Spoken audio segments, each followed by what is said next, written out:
Yeah, Andy has parent-teacher conferences, TC, and I will say from personal experience, recording after parent-teacher conferences is almost always the time when you get the most salt out of me. And I generally, I'm like a salt shaker, but it's like on parent-teacher conference night, you take you take the top of the, the little device, whatever it is, that little plastic stopper, and you close the one that has all the poked holes, and then you open the side that's like the pour side, and that's me on parent teacher night. I am the salt pourer. I can imagine. I have to when I have to go to a parent teacher night just with my kid. I feel sorry for the teacher. I'm like, I know it's 7 o'clock. You guys just want to go home. Well, with this, everything's good. Has my son done anything bad I need to know about? No. Okay, we're golden. That is so sweet to hear. Most parents are like that. Nearly all of them. I've only had one or two that weren't. And honestly, they weren't even on parent-teacher nights for most of them. Usually those are the parents that are going to call in and make a special conference just for them because they're worth it. I get a little worried when I go to Liam's elementary school because they go, "Oh, you're Liam's dad." Uh-oh. They know me as Liam's dad. That's probably not a good thing. Liam takes butter knives and pretends like he's stabbing his classmates in the back. Yeah. Where do you think he gets this from? I don't know. It's the strangest thing. I'll look into it. Reid. Weird. Weird. I don't know. Sounds like something. Hey, TC, by the way, I just wanted to address what you said earlier there. I mean, I know this is all public and everything, but I just want you to know I have a ton of respect for your views on games, and I find it to be fascinating. It's not mine. It's not mine, but the space in between your views and my views is where the good, the bored, and the ugly lies, and the whole concept of it. So don't think less of yourself because I challenge what you say. Oh no, it's not that. It's usually funny because I have such diverse taste in games. I usually get a blank stare when I mention like we're going to be talking about like my top 10 games, and there's probably games on here in sequential order that no one else on the face of the earth would put next to each other. And I usually get like I remember I was talking to Edward from Heavy Cardboard. One of the first things he ever told me was, "You guys play the weirdest stuff." I'm like, you play the heavy weird stuff. What are we talking about? Yeah, you get that from Edward. Like, what? Like, Heavy Cardboard, aren't they supposed to be sort of like the catch-all for niche in board games? Yeah, and I that's think funny because I put like Here I Stand next to some really like Nexus Ops, I think is what it was. Actually, I see a lineage between those. I actually see a lineage between Nexus Ops and Twilight Imperium 4, which is going to be my review game. But I just want you to know, TC, there's a word for your lists. For when that type of thing happens, they call it entertainment, and that's why people listen to podcasts. So. Well, if I can provide it, that's what I'm here. I'm here, but I gotta be back. I'll be back in about a minute. Sure. Yeah. Go ahead. I appreciate seeing you and saying hi, Trent. It's good to hear from you. We won't start anything yet. I'll be back in about 1 minute. We won't start anything. Just let us know when you're back. Taekwondo fit. He's got to change his own diaper. Tonight was sumo night. Oh yeah, I gotta throw up the YouTube here so I can see our chat. Oh wait, I thought I had it here. I just didn't share it yet. No, I've got the other YouTube thing because I was sharing that with the guild and whatnot. Oh, I still need to share it on Facebook. Here, let me do that before I clear it from the clipboard. All right, I'm usually onto something when I got Norm saying, "Oh, I can't wait to play Rex." I'm like, I don't know if that's a compliment or not. I think it definitely is. I think that he's really pumped for it. Problem is, though, he's staking his his respect for your opinion on the success of that game. But I think that you're very confident in that, so I don't think that's an issue. Well, it's either going to go one or two ways. He'll either really like it or I'll get blamed for it. I'm comfortable with either. It's the right place to be. Oh. So we had a game night, at the high school afterwards, which it always makes Thursdays kind of an interesting. Like I feel like I'm in a different state of mind since we record this right after I just have like held a game night for high schoolers, and it just puts me in a much different state of mind. I feel much more like, I want to make sure that people step back and realize, like, we're doing this for fun and we're also accomplishing more in the process. It's kind of one of those things where it's like I get in that sort of maybe evangelist mindset, maybe a little bit, having that right before the recording definitely impacts at least the perspective that I take on things, probably for the better, because as I've said before, TC, it's the salt shaker that turns into the salt pourer. And my last name literally comes from salt. Like that's where my family comes from. Like Salin was Salenmeyer when it was in Germany, and that has something to do with like the place where they would mill salt. Essentially, that's like I'm the salt guy. Like if you want salt, you came to the right spot. Well, you think you picked the right profession, salty. Oh man, I'm gonna be talking about a game on my top 10, and I don't remember the rules, and you're going to rip me on it. It's gonna be funny. I'm looking this up right quick, try to save my butt, but I don't think I'm gonna make it. I'm gonna have to defer to your knowledge. You can just tell me now because we haven't started recording yet, and that way it's like it's off the record. But I might even use this because nothing to me so far. I might put it at the end. Let's put it like that. Let's see here. Yeah, I'm actually looking forward to tonight. Should be pretty good. I'm actually more curious when Trent does his. I'm curious what I know Andy's is just going to be any iteration of 18XX that's out there. He said though that he uses 18XX as a system, which to me is fascinating because the more that I hear, like the most recent releases in 18XX to me sound like they're more and more differentiated from one another, right? Like the early 18XX games, you look at those and a lot of them are like, well, how's this different from this game? It's shorter. It's on a different map. I feel like a lot of it has to do with that, or it emphasizes, like there's this rule tweak, which makes you play different, which to me makes me go into the mind space of like, well, that sounds more like a variant, but I do understand that, like, since it's on a different map, that's different as well. But like, think about it, like compared to like Power Grid, Power Grid has all these different maps, and it's not just a different map. Every map in Power Grid has like, some element that changes in some meaningful way, like to reflect the power, the consumption of fossil fuels that may or may not be more prevalent in different areas, and, wind energy and all, there's different things that it emphasizes, but it still stays within the boundaries of its own system. Whereas 18XX doesn't ever really leave the boundaries of its system, but it's all totally unique. I think what gets me the most, TC, yes, is the track. They call it a track manifest. They literally say like the track manifest. Oh, is that like the tiles? Yeah, every tile has a certain amount of specific availability. Uh-huh. And every time I see that, I just think, math. Well, not even math. It's like it's adding a Euro element to a game, and it's adding it in a spot that doesn't thematically make sense to me. People who try to explain it say that it abstractly conjures up the way that it was difficult to build in these conditions. And it's like, hold on here, right? We're talking about Chicago.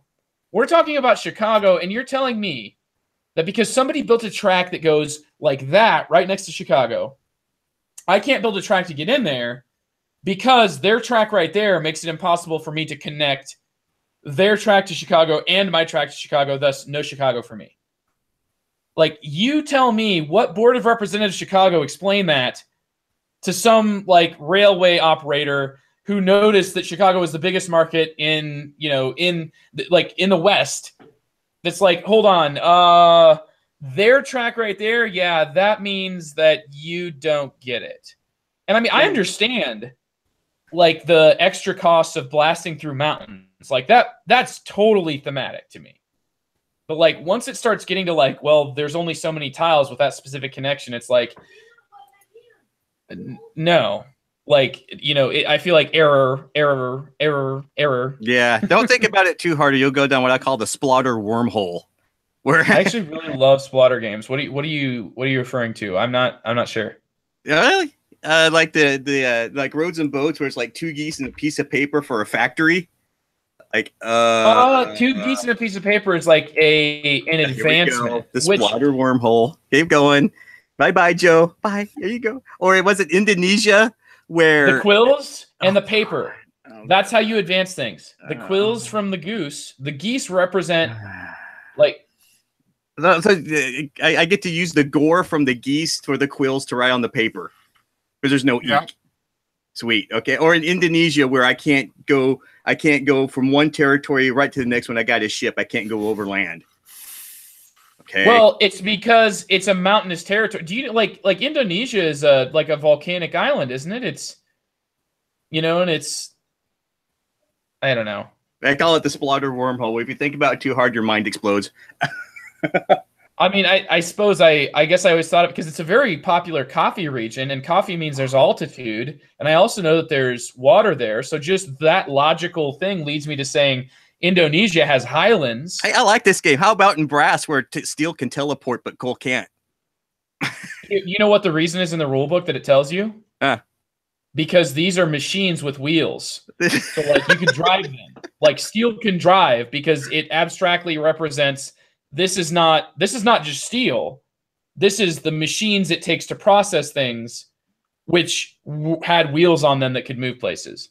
Oh, okay. I thought that they teleported. I thought they had like teleportation technology. Yeah, no, they definitely do. They have the beam. Yeah, the beam, particle beam. Yeah. Yeah, but the 18XX game right there, we played 1846, and I couldn't make a left turning track.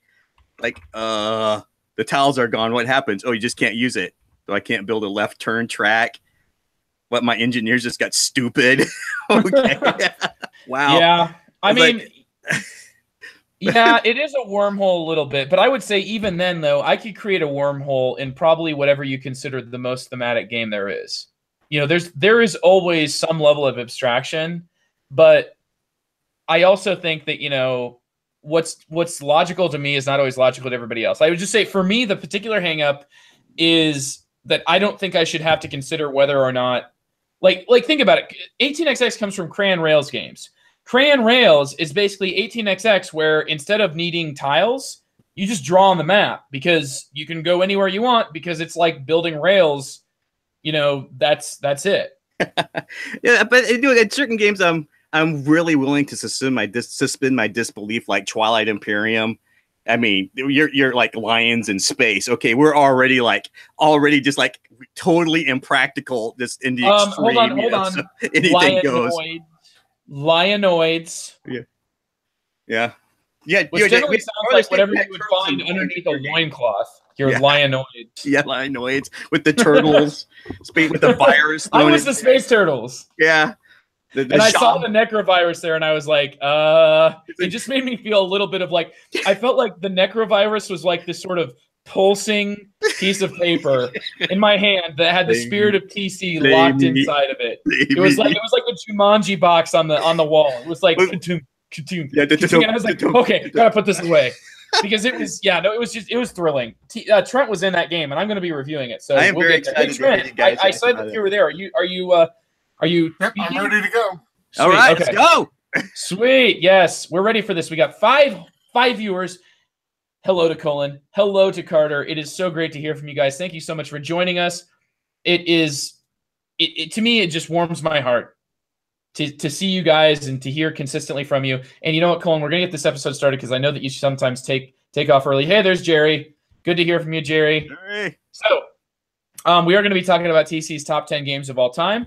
Please get the, find the right emoji that there are 3 emojis I would like you to use.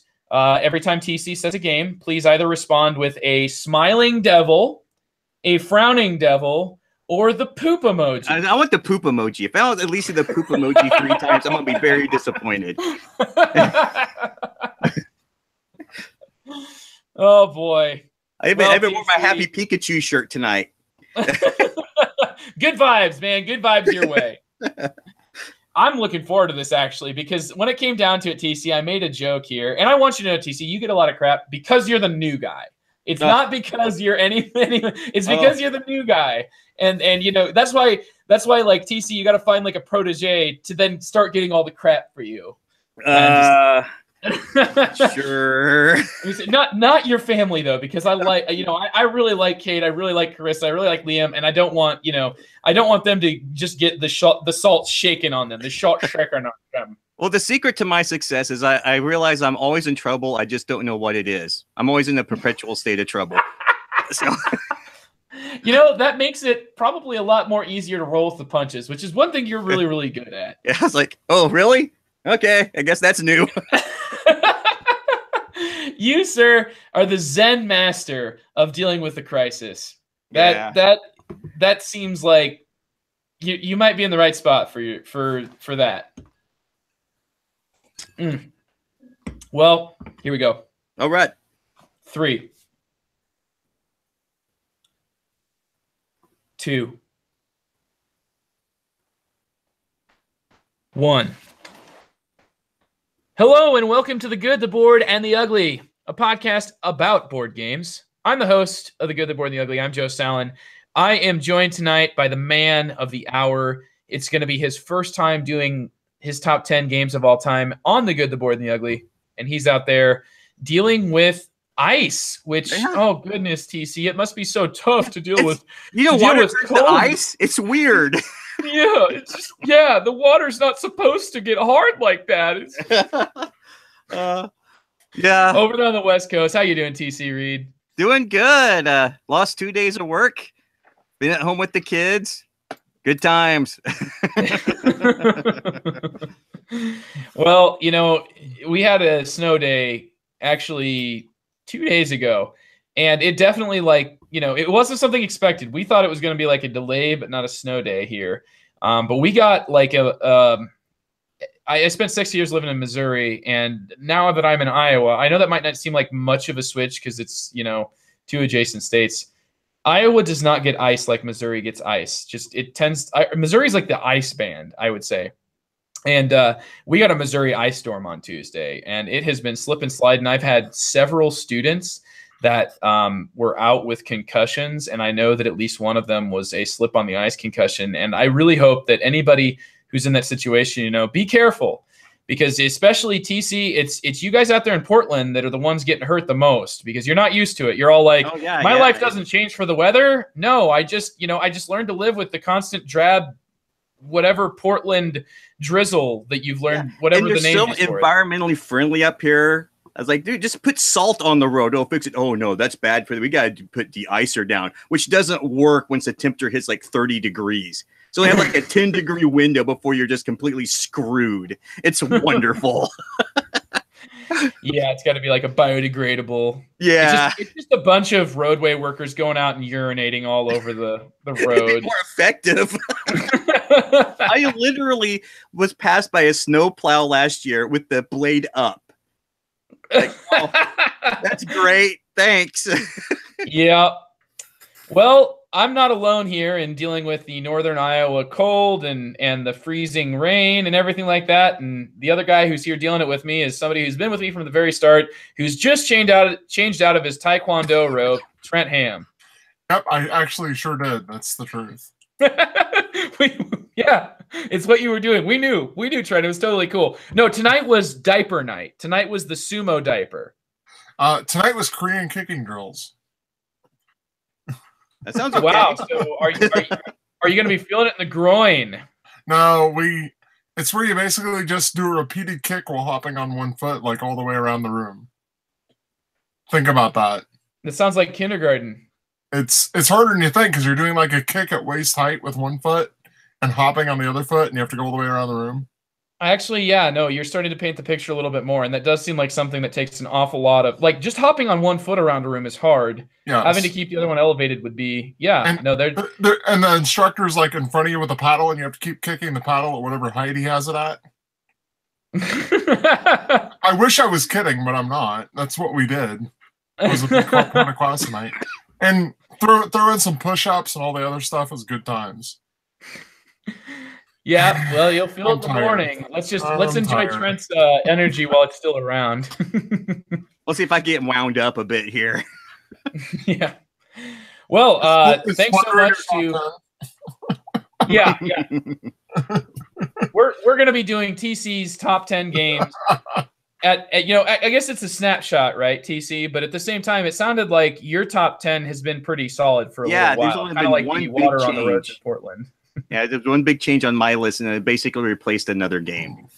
Oh, wow. Big moment. So, yeah, we're all on the edge of our seats now, TC. Thank you so much for Oh, no. I feel like I've already talked to Trent today after reading some Board Game Geek forums. Special announcement. The change is from 3rd edition to 4th edition.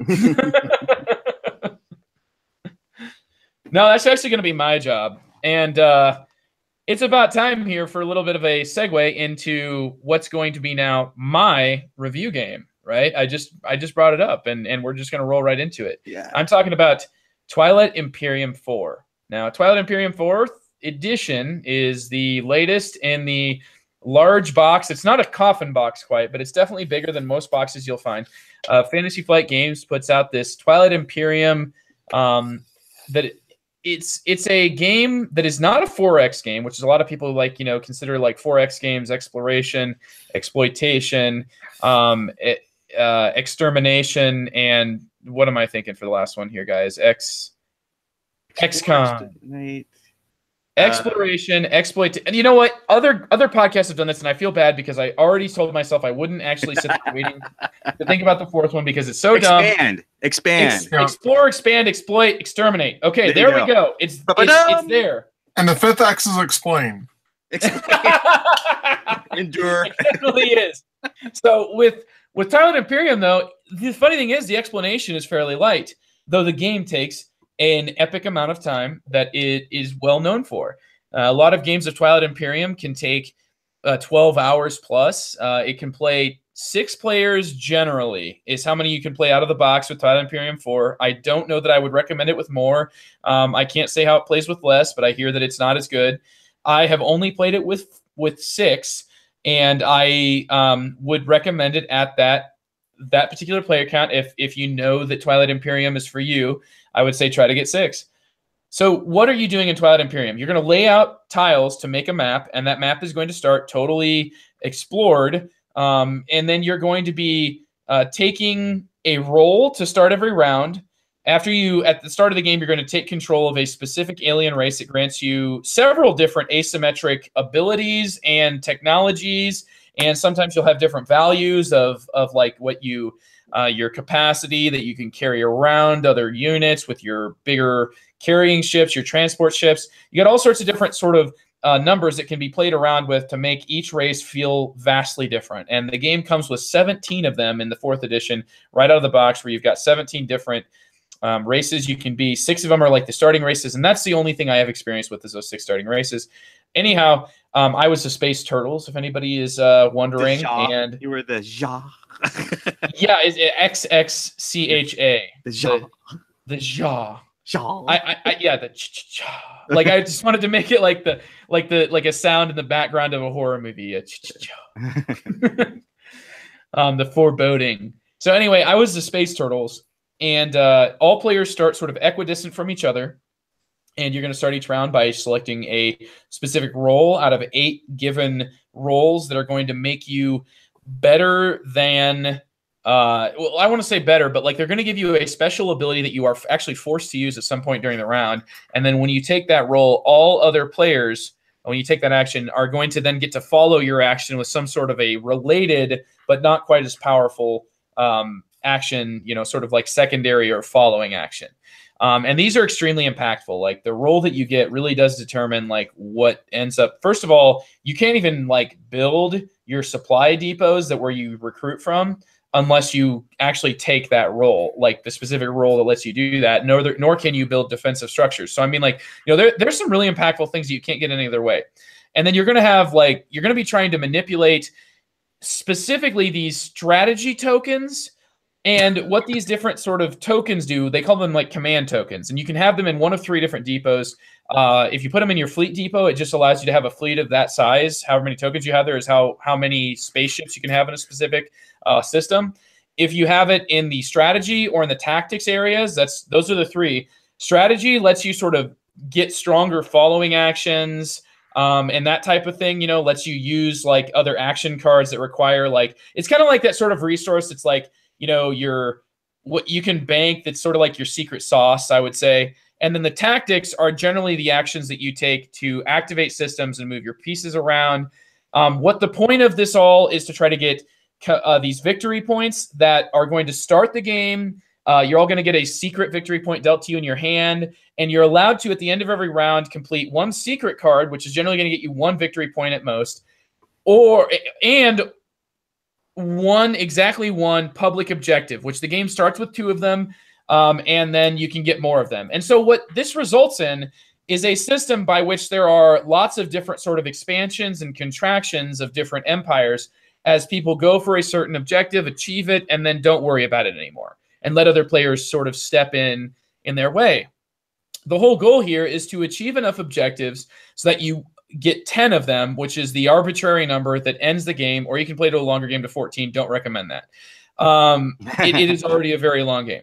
So basically at about the halfway point in the game, the objectives will start doubling in their points of how many points they're worth, but they'll also double in how much you have to do to get them. It just allows players to have a bigger swing and a bigger impact, and it makes the game feel like it has a bit of a ramp up. But what people really describe this game as a space opera, and I actually, to a certain extent, agree with that, because you see like, these different sort of initiatives that your empire decides to go for. And you as a player ultimately decide that. You'll have these cards that you'll want to get, and then you'll also decide which of the available public objectives to go for.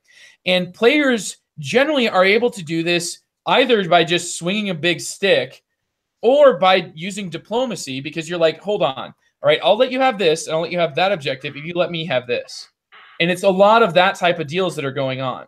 The game tends to just breed that sort of like, hold on, I'm going to be going to this area. I want you to know, hold on, can I go to this area? You got to kind of roll it back sometimes, because you don't want to like get on people's bad sides. It really is like, having the grease to negotiate with, having that sort of like, hey, I've never betrayed anybody. It gives you a lot of interesting sort of platforms to debate from. And ultimately, I think that what Twilight Imperium 3 is about is seeing the same sort of diversity in player powers, and you just take them and you watch how your empire sort of grows into different areas, and it all sort of like, it all feels sort of organic that you're going for these different initiatives, these different goals. But what it really does more than anything, it's a super long game, but it's punctuated by short-term goals. Short-term goals that keep me constantly engaged. And then when I pull back and I look at the board and how it's changed as the game has gone on, and I see like there's areas that I remember being in and now I'm not there anymore, and there was negotiations that took place and battles that took place. It really does have that larger scope, but because of the sum of its smaller parts, because they come together beautifully. Our game, 6 players, Twilight Imperium 3, with teaching, took roughly 5 to 5.5 hours. It doesn't feel that long, does it? What? It doesn't feel that long, does it? It doesn't. But that same day, for whatever reason, I feel like this last Saturday was like Twilight Imperium 4 day. And I feel like for whatever reason, there was other people that were saying like, hey, we're playing Twilight Imperium 4. We're now taking 12 hours. Is that normal? And I wonder, like, is the person posting this, is it a cry for help, or is it just like, hold on, I'm still having fun. Is that okay? I'm wondering like what frame of mind they're in. Is this the cry for help that's like, make this dude take his turn? And anyway, when it comes down to it, had the game went on much more than an hour, give or take, than the time that it took, I don't know that I would continue to be engaged. So I'm not sure, but I never had to live through that. And that's why my thoughts on Twilight Imperium 4 are that I would absolutely love to play it again. You know what helps with negotiations in that game? A War Sun. That always helps with negotiations.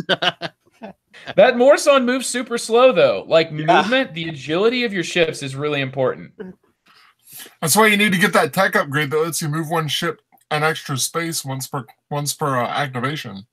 Yeah, it can helps. really impact it because and really like once you've activated a ship, once you've activated them, like there's a way that just the game prevents you from using any ship more than once. And it really does feel like you have to be extremely strategic with it. Yep. I would say the only game that maybe if I'm looking for a more strategic and less diplomatic interaction with other players, I would maybe play Forbidden Stars. But here's the main issue with Forbidden Stars. It's all about like capture the flag. There's not like these short-term goals to shoot for. It's huge, overarching, like another player is going to be doing everything they can to keep you from getting your objective, and you're going to need to do everything you can to get it. And I feel like that just makes this sort of tooth and nail interaction, but I'm much more actually pleased with the interaction I felt in Twilight Imperium, which is like, you know, you could actually give things up to other players and then thus get things in return. And that was what really kept me engaged. So I still really like the design of Forbidden Stars, don't get me wrong, but I feel like once I played it a certain amount of times, it's like I don't know that I really want to fight with other people that bad. Like I know that they're going to do everything they can to keep me out. Like I kind of like it being a little bit symbiotic at times, and that never happens in Forbidden Stars. So I did want to also, I'm sorry guys, I'm shoehorning in a second review, but that's because I've already reviewed this game. I just wanted to take a quick moment to update everybody about my Dungeons and Dragons, my RPG experience. And I want to say that for the first time, last time I reviewed D&D was my first one-shot episode of where our old good old Jonathan had taken me through a dungeon crawl that was really engaging, and I was just thrilled with the interaction that we were able to do, and it came down to the strength of the dungeon master.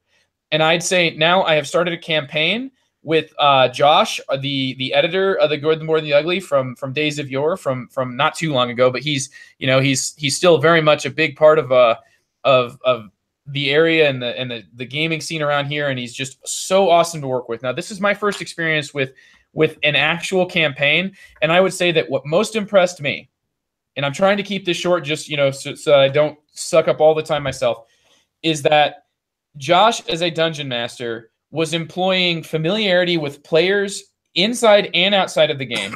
He had built a world that was his own creation. And on top of that, as we started the game, he was constantly in tune with each sort of current of, just if you had this sort of inkling towards something, it felt like he was like, how am I going to use that?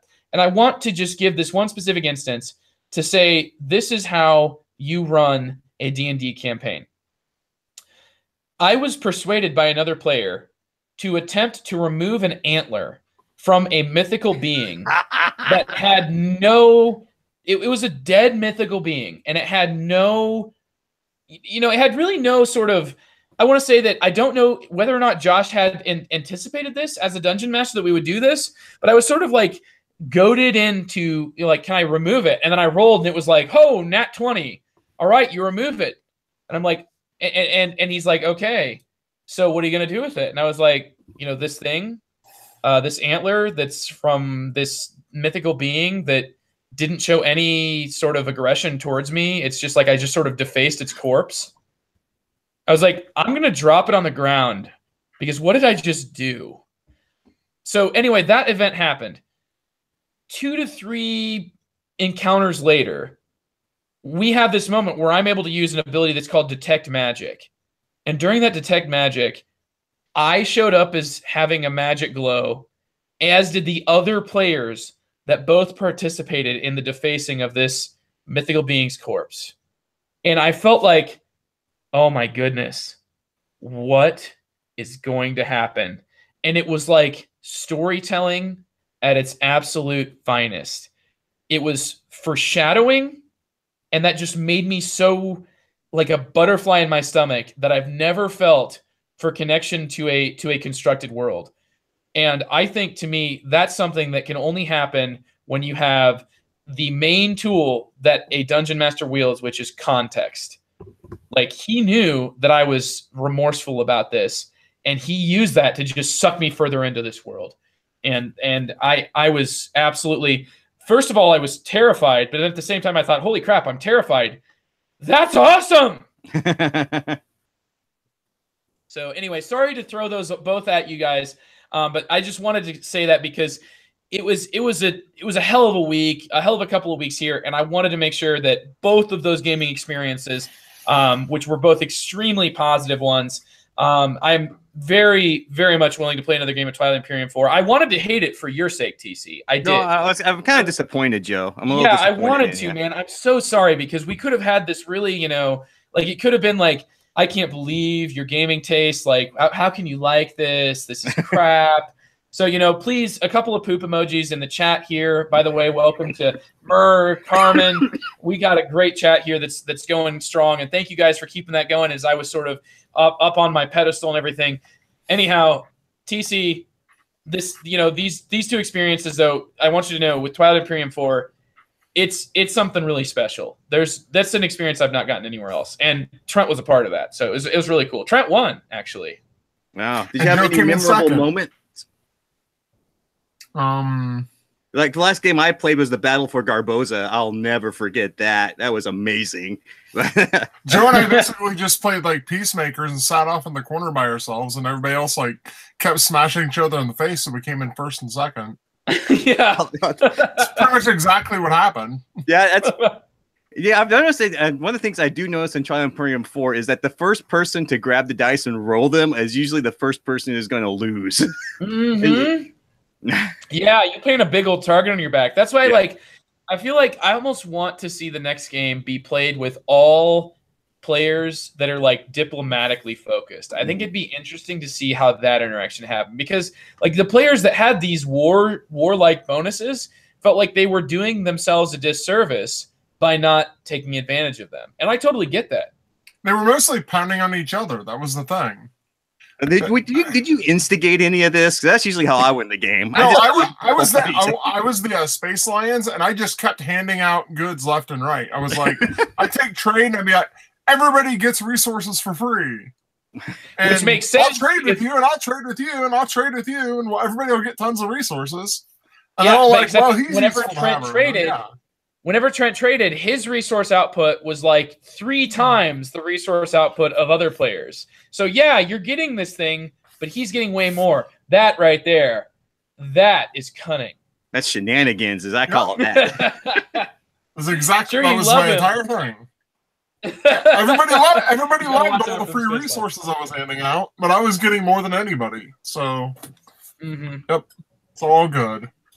Yeah. They're my favorite faction. Oh wow! I feel like I just got played. I had no idea you played them before. You were like, I want to be them. And I was like, okay, cool. I played them in 3, but it was like years ago. Sure. Yeah. Well, I don't know exactly what they changed about it, but I can just say that experience was definitely something special. Something I haven't really got from other games, and I think it was because, believe it or not, TC, it's that focus on the smaller short-term goals that keeps you from realizing, holy crap, this has been an entire day and I've been playing this game. Yeah, it's good stuff. And you always walk away from a game of TI going, wow, that was cool. no matter if you get beaten to oblivion or not, it's still a lot of fun. Oh, I used the F word. I'm sorry. I'll refrain from that. You're good. Okay, it's weird. In this game, yes, I've described how like this show focus on short-term goals, like it's entertaining, right? Like, but still, entertainment and fun, kind of the same. So I think I said that. I'm pretty sure I've betrayed it as well. So anyhow, let's go ahead and we'll move right into TCs because that'll give you at least a 1 review rest before you get the floor back again for your top 10. So this is more about, or are you going to show off? Are you going to show off to everybody else? Like yes, I did. I did manage to get a copy of it. Whoa, thank God. It took me forever to try to get a hold of that. Yeah, so John Company has been the obsession with our game group right now. And so we've actually got a game in where we actually dealt with the random events. Wow. I think we learned the consequences of being a shareholder when the company tanks, when you're the chairman. Bad stuff goes down. We made it to like round 5, and that was trying to make the company successful with random events. As soon as we get some more games into it, because I want to see how individual companies work, I'm probably going to bring Carissa in to give a really in-depth discussion on this. But for now, for the next few weeks, you're going to be hearing my incremental discussions of John Company leading up to our big review. So far, it's still holding up, and we're still having a lot of fun with it. So that's it. That's all I got this week. Sorry, guys. No, not sorry. That's I saw another game of John Company getting played, and it was very entertaining to watch the way that one played out. It was, I think it was a 3-player game. Were you involved in that one, Trent? Of which one? Was the John Company that got played this last week? No. While that was going on, we were still playing Rising Sun. That's right. Yes, that's right. So I don't know why that wiped my mind, because by the way, we're going to be reviewing Rising Sun. It's just we want more plays, more experience with it before we start talking about it. There was another game of it played, and it sounded like there was just more of those sort of that semi-cooperative, how do we keep this company afloat? Because you have to sort of find a way. There's a lot of what I'm getting from these plays is that there's almost a lot of sort of giving that the players that are in control have to do, because the players that don't control the systems need some sort of an incentive to do their part in keeping the company afloat. Yeah, one of the things I've really noticed with this is that the game is such an open sandbox. You can really see how people play games watching them play this thing, because the game we played, Carissa just sat in the background and let all of us guys just wheel and deal and basically run the company in the ground, while she really sneakily just skimmed as much as she could a little bit over time and just flat out won the game that way. Wow. Yeah, it's the sandbox nature of this game makes it very intriguing, and it's like with most Sierra Madre games, you don't know if it's a game or a simulation. Where do you draw the line on something like that? And I think that just makes it fascinating, honestly. So, yeah, there you go. For sure. It is definitely a game that seems to be vastly different in every experience, even if the players would all be the same. It really, like you've mentioned, sandbox, I think, seems to be what Andy would say. By the way, Andy, hopefully he's recovering well. He had parent-teacher conferences tonight, which is a really long day from a teaching perspective. So anybody that was looking for Andy, he was hoping to be able to make it and just couldn't quite do it. So, but he did want to say that after every one of TC's games, to do a bit of a groan and a sigh to make sure that he is remembered. TC. Yes, sir. How's Liam doing there? I don't know. We got some weird children's shenanigans going on back here. Hope you enjoy it in the background. Yeah. All right. So let's hear then from Trent, whose review is going to be something that I specifically requested you to talk about, Trent. I'm actually excited to hear what you have to say about this game that is taking your family's game nights in a new direction every night. Yeah, we're playing it after school many days. I wouldn't say every day. Mm-hmm. We're playing Stuffed Fables, which is a new game from Plaid Hat Games that was designed by Jerry Hawthorne. Stuffed Fables is basically a book in a box with a few other components. And pretty much everything you need to play is this book. The book is the board. And the way it is effectively like a really large storybook. Think of like a children's picture book, except it's spiral bound. It's got about, 100 pages in it or so. And each page on it is like a miniature board game that takes you about 10 or 15 minutes. It's very much in the vein of a very light dungeon crawler, each of the pages are. You fight a few enemies, but the rules are really straightforward and approachable. Where this works is it's got extremely heavy focus on the story and the narrative of what's going on.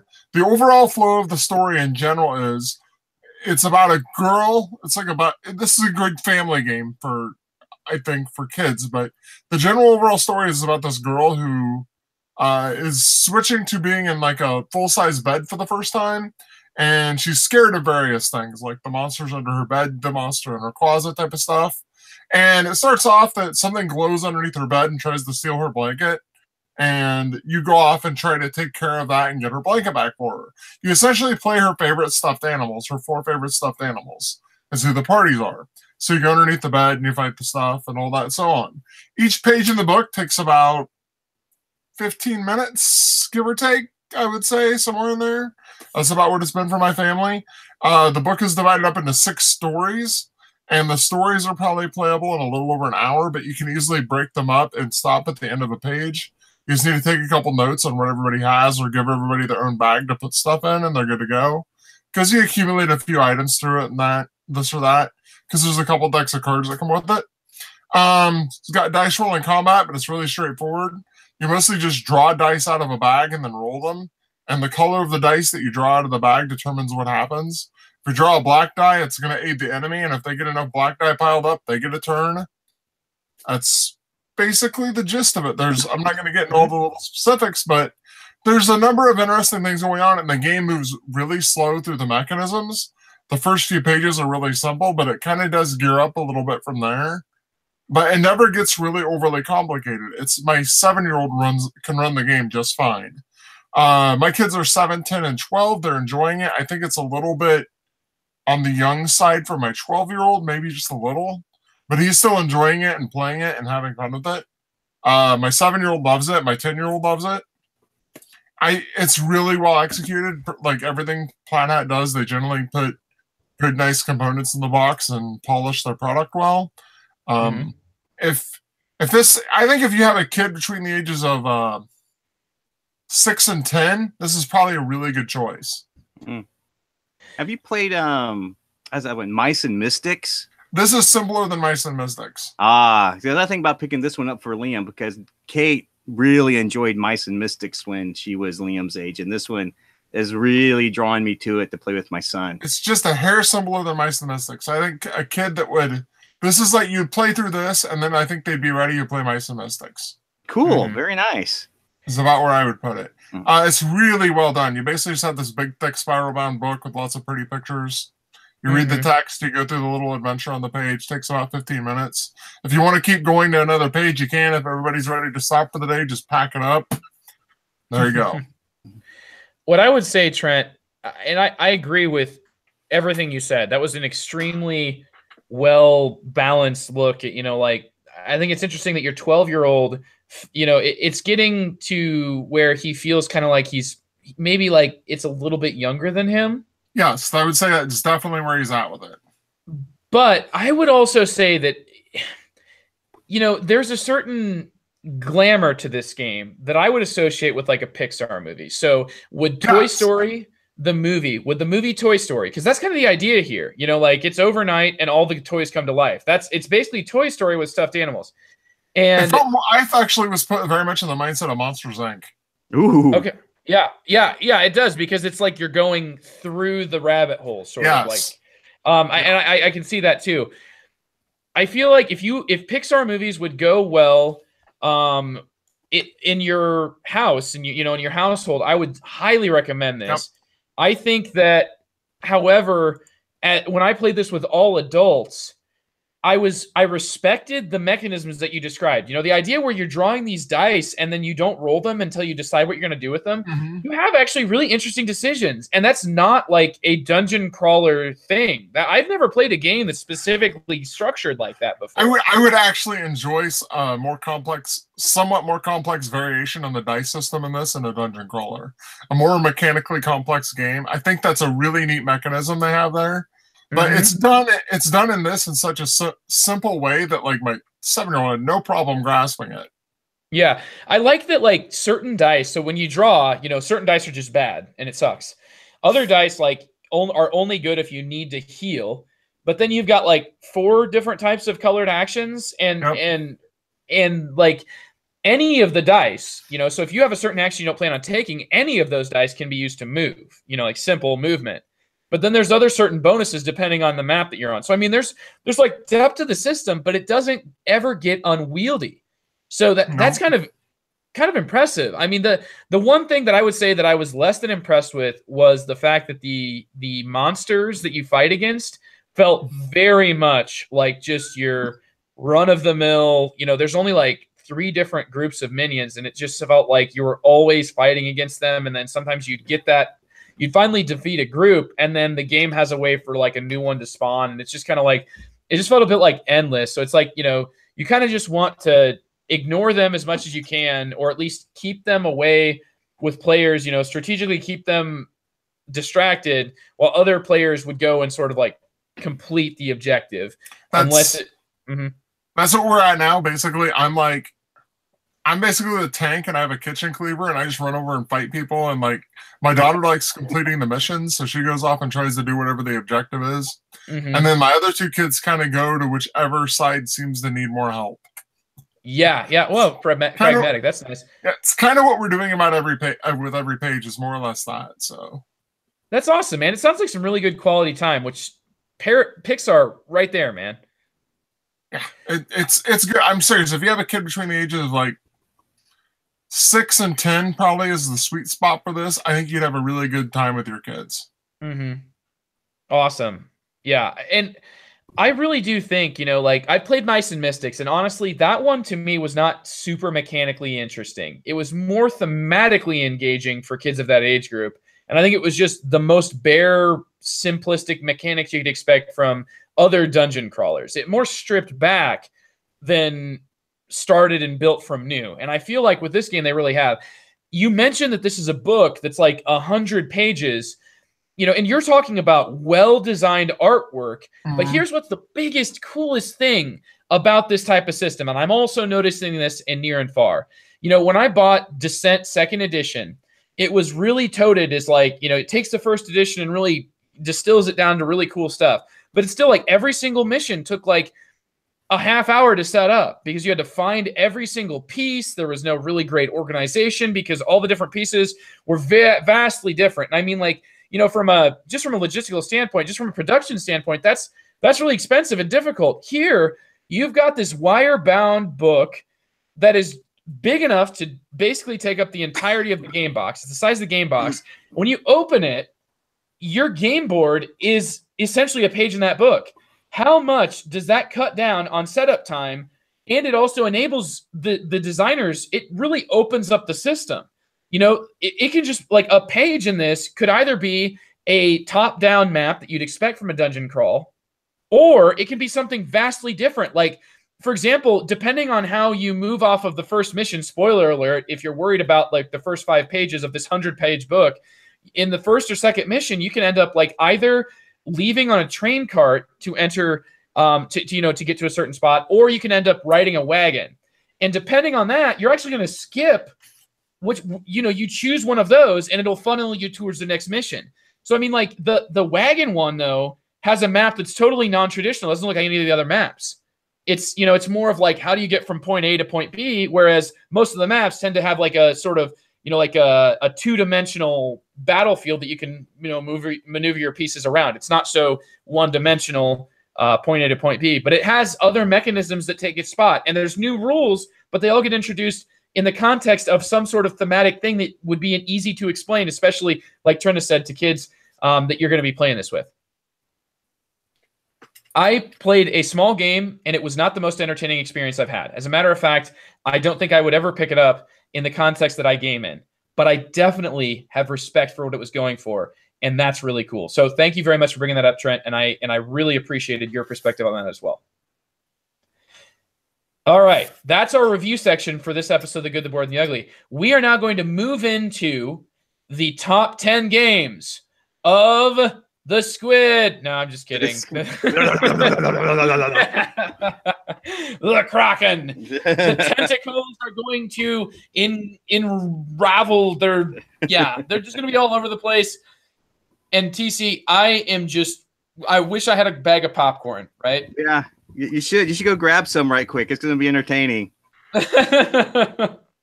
So I got my list. Are we ready to go? Or do you want an intro? Top 10 game. Well, Trent, would you mind doing the honors? Number 10. Well, we can't get to number 10 before I do at least one honorable mention, right? Can't do a top 10. I mean, Andy specifically said he didn't want any, so I had to throw. And this is my runner-up because I don't. This is a very interesting game because it's a game I love to play, but it's a game I don't want to play because once I completely play it, I'm going to be played out. But it is a fantastic game, and me and my wife have had a real good time with it, and that is Sherlock Holmes Consulting Detective. Ooh, that's on your... Whoa. It's a runner-up because once I'm done with it, I'm done with it.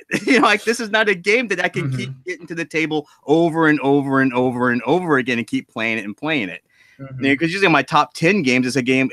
My top 10 games are games I will drop anything I'm doing at any particular moment to play if it's within my vicinity. And Sherlock Holmes is the exception to that because it's a game I just want to play with my wife.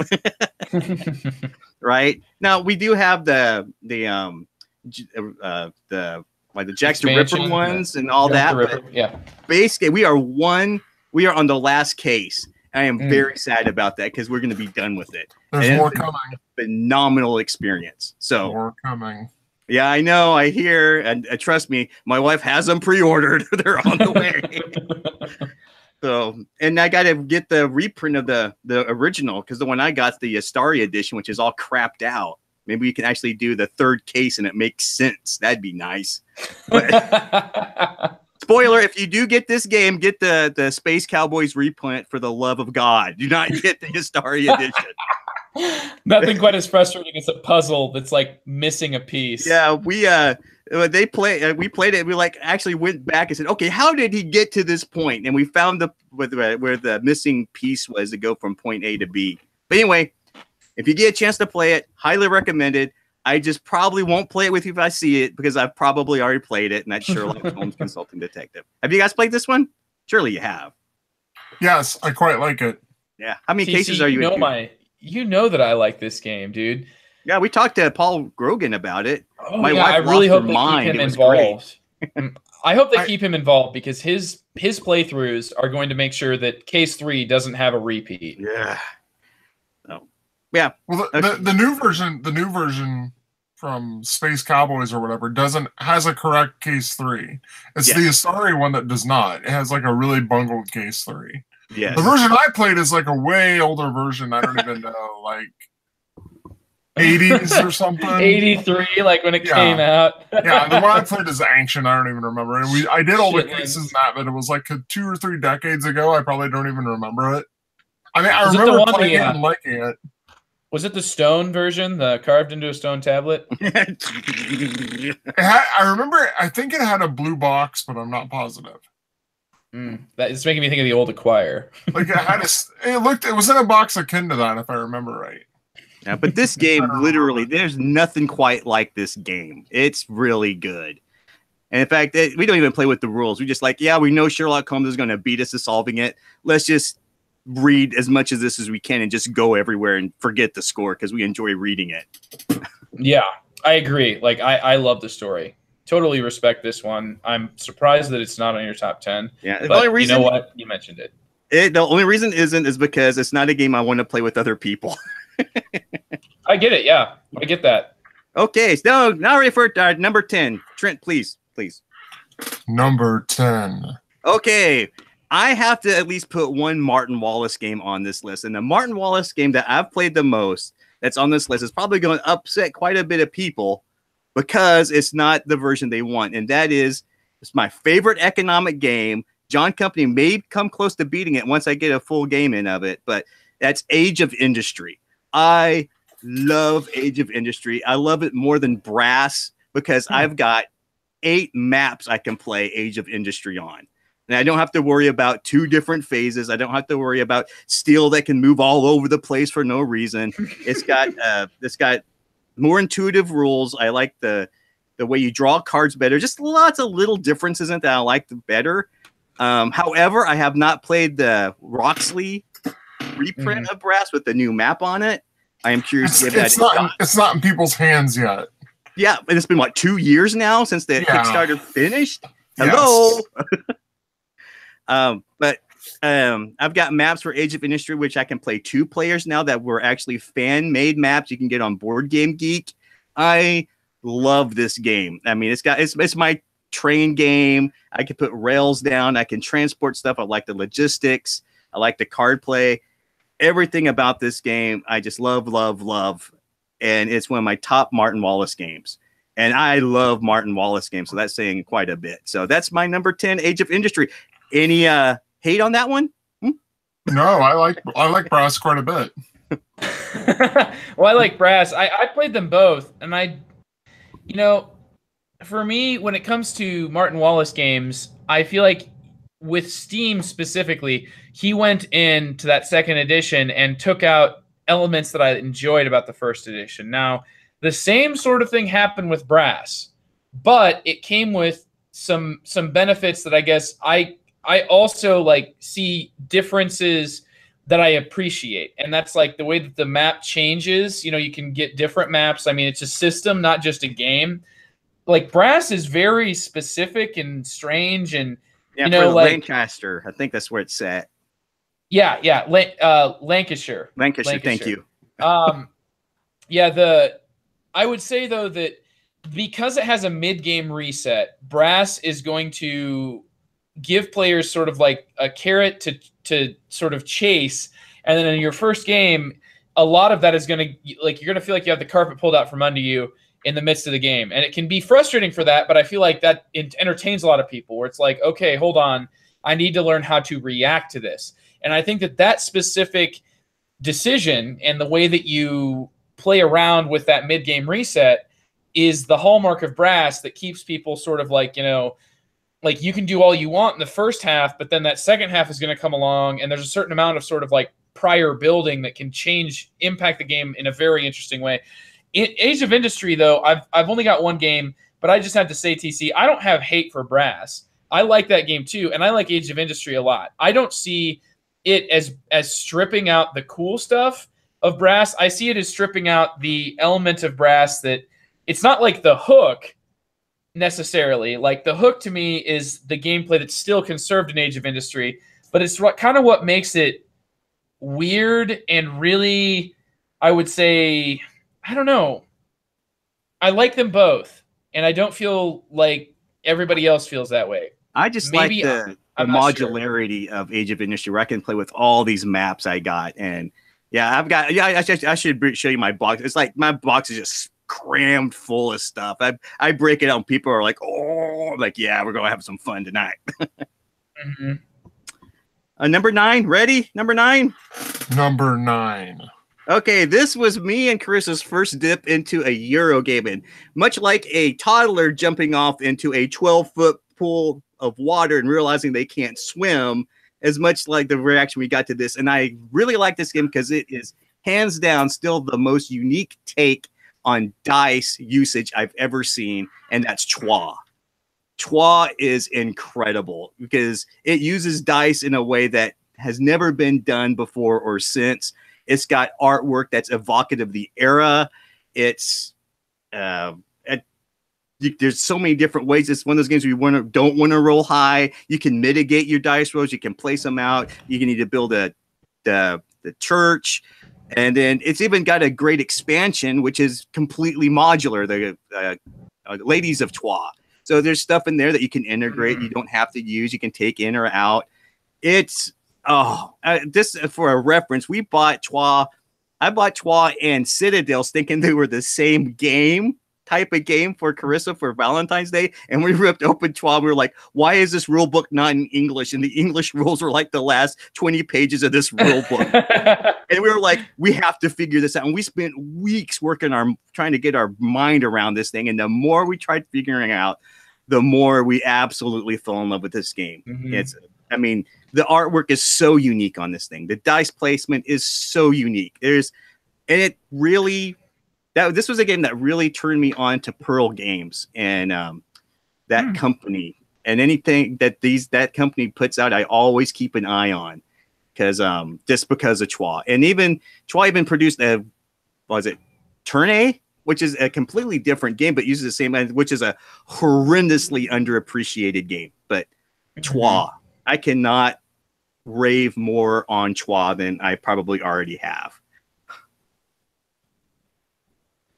Well, TC, when is your list going to get controversial? That's what I'm sitting here wondering. Oh, I'm only on 8. I'm only on 9.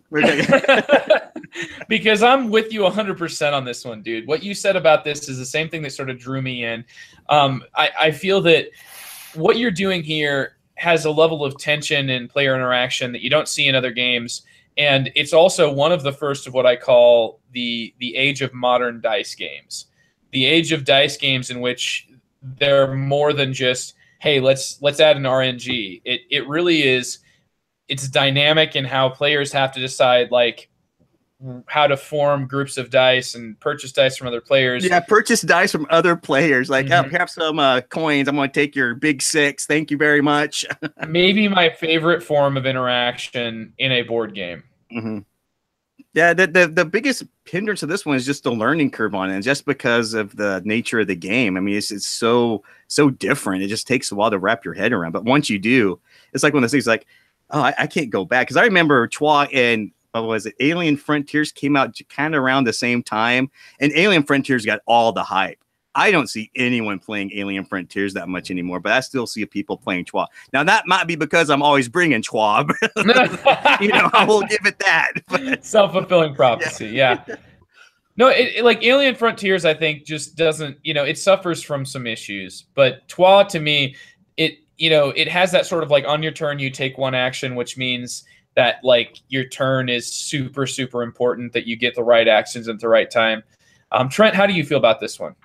I like it quite a bit. My wife and I struggled to figure it out at one point, and I hear you. we had like a really awkward night where we were trying to figure this out. I remember it, and it ended up not going well. But since then, I've got to say I've fallen in love with the game. It's really, really good. Yeah, I remember just cracking open that rule book and going, "What did we just buy? Holy cow!" It's only 8 pages. I'm of the weird. Maybe my brain just works different than other people's, because I feel like, yeah, this game, like the rules to me made sense. They're very packed, though. Very packed. It's one of those where like every sentence in this rule book is important.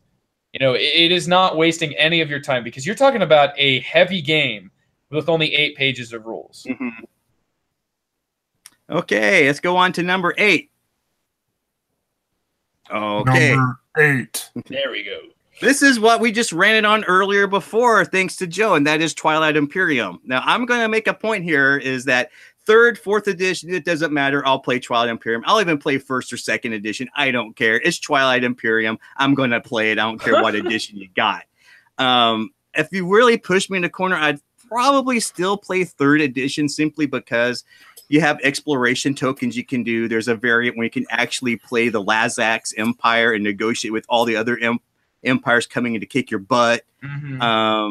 But then again, with the Twilight Imperium through with all of expansions, that's when you get into the 12-hour game. I'm willing to bet that 12-hour game you were talking about was someone who just had the base 3rd edition with both expansions and just threw it all in together and went, oh my God, what did we just get into? 4th edition is a nice streamlining. It does clear up some things. It makes the events a little bit less chaotic. They're both great. You can't go wrong with any of them. I mean, come on, you could play space lions and viruses and you name it. This guy in plants, you got the aerobic, the sentient plants, you've got space pirates. What else you got? Yeah, it's a fantastic game. There's literally no better way to probably spend an evening or a day, depending on how crazy you want to get, than Twilight Imperium. And it definitely deserves a spot on the list. And a reprint. I was really pleasantly surprised to see that 4th edition. But we don't need to talk about Twilight Imperium too much, because Joe just spent the first. I just reviewed it, but my biggest question, TC, is like, I thought this was your number 1. So I am just like, I have no idea, man. I've changed from his number 1 is Twilight Imperium 4 to his number 1 must be Deadly Premonition. Oh yeah, so that's the other list, the top 10 games of what the hell were they thinking? I thought that was your top 10. Oh, all right.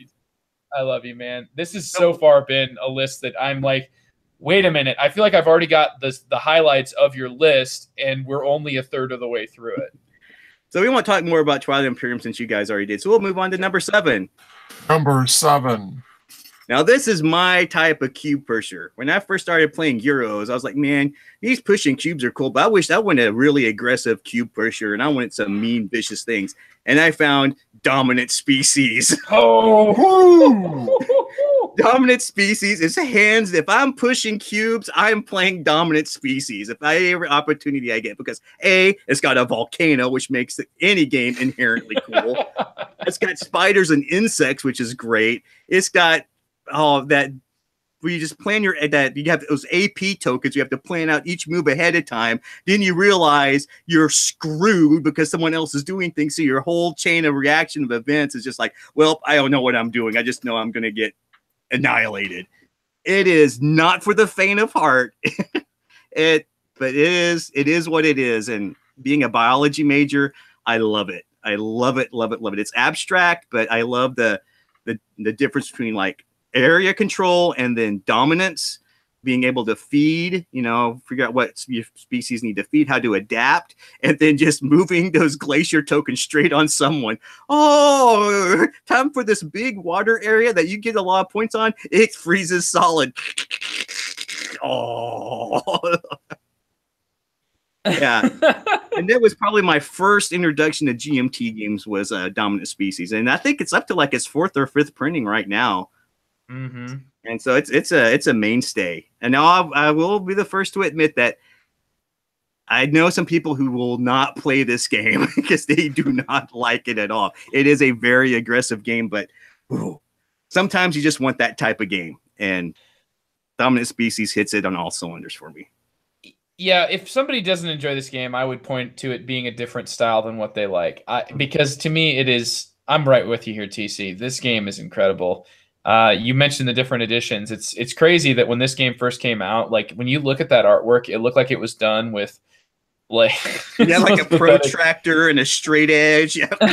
It's like the first edition Dominant Species is like functionality over artwork. I mean, it is just like the artwork. Game. The tundra tiles are literally just like a bunch of dots that are all slants in the same direction. I'm pretty sure somebody just did a simple pattern fill on like Microsoft Paint. It is that simple. But the later editions did get more and more to the point where it looks like a modern, like a recent printing. And I really do think that this turned me on to GMT games as well. And I wonder, if this isn't where on your list we make a pivot away from non-GMT to the GMT horde that you're about to tell us about. There's a few more. That's spoilers. There's a few more. Have you played Dominant Species, Trent? Yes, it's probably in my top 10 of all time. Yeah, see, I'm in the right group of guys. Thank you very much. I feel justified. I did the how to teach this one in 60 seconds, TC. Oh, wow. Just a bunch of cubes just getting pushed off the board. That's how you play. Yeah. It was just like watching, what's that game where you send the quarter down and then you wait and see how far it pushes, and it's just a whole bunch of cubes and seeing what cubes get pushed off. Okay, it's a little different than that, but it's in my opinion one of the greatest worker placements. It's one that I would put up there right next to Kalis as like the top of the worker placements where you place your worker and then resolve them all in a certain order. Okay, that brings us to number 6. Number 6. This is a fairly new game, but when this one hit the table, I heard about it. I was intrigued. The designer's wife actually recommended it, so I was like, "Hey, Chris, we gotta get this one out." And it played completely unlike anything I've ever seen before, and that is Churchill by Mark Herman. Oh my word, I'm loving your list. But when I first heard about this, it was Mark Herman's wife who was pitching it, and I brought Chris over and said, "Hey, check this out. I have never seen anything that's trying to do what this game does. And there is nothing like Churchill, except maybe for Pericles. But that's just like part 2, right?" Yeah. There's been some complaints about it when I played. Like, well, there's too much dice rolling. It's do all this. But it is the most unique take on a cooperative game I have seen, with that scoring where if you can push someone out far enough ahead, the person in second place is going to win. Yeah. That's amazing. I love it. That is the most amazing in-game. And when I teach this game, I'm like, look, this can happen. but then I usually place with some Euro guy who's like, oh, I just got to get the most points I can. And he thinks I'm doing a great job helping him win. And he like inadvertently forgets that, oh, remember that rule I told you about at the beginning? I just won. Well, you didn't tell me that. I told you 3 times. You just went off and trade your own world order, Stalin. Does that sound familiar? Yeah, it's just, I could rave about this one forever, but it's a great design. If you can find 3 people who are committed to playing this and figuring it out, heck, me and Carissa played it too. We played with Robo Stalin and had a ball with this thing. Robo Stalin kicked our butt. It was rather embarrassing. And for all the GMT flowcharts I've ever seen to automate faction, Churchill is by far the simplest and the most intuitive. The coin ones are an absolute nightmare. The Churchill ones you can actually use because they're very simple to use. But yeah, if you haven't played Churchill, do yourself a favor and you try it out. Wow. It sounds like you guys have played it. I know Trent has. I absolutely love it. This one might also be in my top 10. If Pericles could play, if I played Pericles more, it might top it. It's just right now I've played Churchill like a bazillion times more, and it's easier for me to find 3 people to play Churchill than 4 people to play Pericles at this point. I think it's a fascinating, it's a take on the, like, sort of, you are fighting World War II, but it's not just about World War II. It's really about the way that the world is left in the wake of World War II. And like you mentioned, that the key part there is if any one player just dominates it, they become sort of like they paint a target on their back, which the game then penalizes them, and frequently that second player ends up winning as a result. Yeah, because if someone's that far ahead, you can actually help them to get even further ahead. Yeah. Like, oh, cool, you're ahead. Well, here, let me send. You really want to go after Japan? I don't even want to try to catch you. Go further ahead. Yeah. Yes, go for it. I don't want the Soviets to go into China from the north. Well, it's happening now. Congratulations. Yeah, you can turn it at the next table. We're going. Yeah, you are the new world enemy. Yeah. I had someone I played it with, and like they asked me, "Why are you helping me win?" Isn't that an amazing moment? You're like, you're about to find out in 10 minutes. Yep. You're not winning. Yep, you'll find out in a bit. Yep. All right, number 5. Number 5. You'll love this one, Joe. The number 5 used to be a lot higher, but it's always going to be in my top 10 simply because it is the game that got me back into modern board gaming, and that's Dominion. And Dominion's fantastic because it has the simplest set of rules to a game I've ever seen. It's like draw cards, 1-by-1 action, and everything else is the game state on that board of the cards. And it's just how you get your engine going and ramping it up in the quickest amount of time to get going. I could teach anyone to play Dominion, and it is such a great game. I mean, there has been like, and it's up to a point now where I can play any type of game of Dominion I want with the bazillion expansions out there. I personally will lean to Dark Ages because I like that trash mechanic. It also gives you a slightly different starting hand of cards, but man, this game, this game, when I was exposed to it for the first time, I played it over and over. I played like 6 or 7 games in a row. I was convinced that no game would salvage the bad experience I had with Magic the Gathering. I figured card games were dead forever thanks to Magic the Gathering. And then Dominion comes along and says, nope, look, it's cool. Dude, preach it to me. Preach it. You tell me, TC. But I'm right there with you, dude. I have the same thoughts towards Dominion that you do. It's not that many people that also have that same affinity for Dark Ages. And but I absolutely love it as well. I think the newest expansions, not the newest one, but the Adventures and Empires would be the only ones that, if I played them enough, could eventually dethrone it. Just, the way that they've expanded the game is truly expansive and not, just in terms of cards. Though Dark Ages causes you to consider card paths, the paths of what cards you get that are just totally unique to itself. And sometimes, because of how unique they are, they end up just not gelling with any other card set, but not quite as bad as Cornucopia. It's a very interesting. It's very interesting. You know, alchemy, total crap, right? Like, just don't play with alchemy because it's just total crap. But like, cornucopia is intriguing, but not always is it like feasible. Dark Ages, though, is usually extremely well rewarded, but for a strategy that's just not necessarily the always what you go for in Dominion. I love it, TC. Love this game. It's to the point we can play this game practically, and it's such a system that's opened up to different ways to play it the more expansions you get. And like you said, you gotta be careful. You don't want to be. We played a game where we just like grabbed just random expansions from all of them, and it was the most chaotic, broken game I've ever seen in my life. We're like, okay, we gotta narrow it down to maybe just one expansion pack here. But yeah, I mean, if this thing gets its hooks in you, you'll be playing it quite a bit. And just because of what it did to get me into board gaming, it will always by default have a place somewhere on my top 10. And it's going to vary in time and space, but it will always be on there. I can never kick it out because I'm too fond of it. Well, I've already lost my calling your top 10, TC, so I suck. Okay. Give me a number 4, Trent. Trent, I don't think Trent got to weigh in on Dominion yet. Oh yeah, I'm sorry. Dominion. Man. Maybe it was a younger time for me. Maybe I was a younger man. I didn't know you felt that way, Trent. Number 4. Okay, number 4. I struggled with number 4 because it's a system. And I'm just going to put the first one I played on it because when I got a copy of this one in, me and 4 other people sat around and we got it when it came out. We had no idea what it was. And we were just blown away by what this game was trying to do. And it was unlike anything else we played. And that's Andy and Abyss.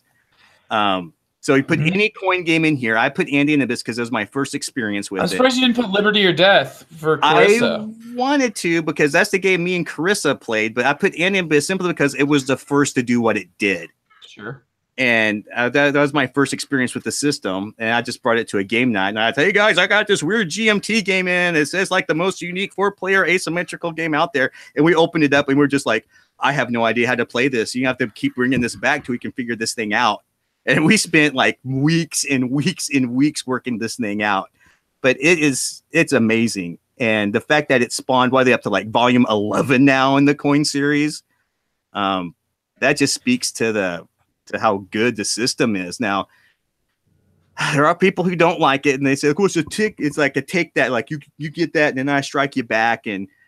But for me, the core of the gameplay is that card. Like 2 cards are revealed. It tells the turn order on the cards, and you have to make a decision right then. They're like, okay, looking at this card, and this card, you're already have 10 decisions you want to do with this card because you want to do the action on the card because it's an incredible event for you. But you need to do things on the board to change the board state.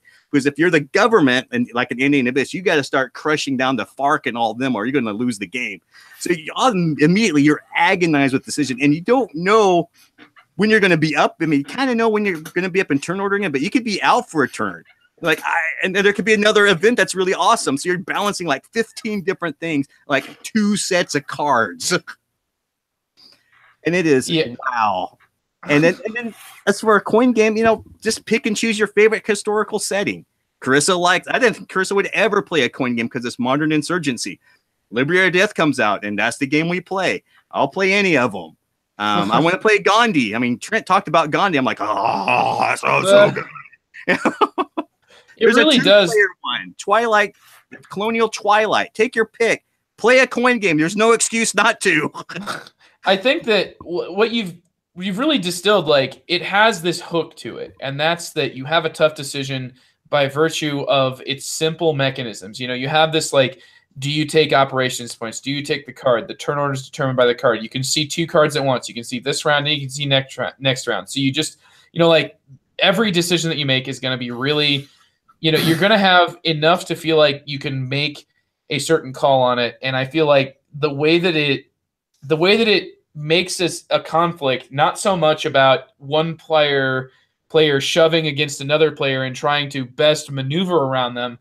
It tends to be much more about the depth of the politics of the conflict.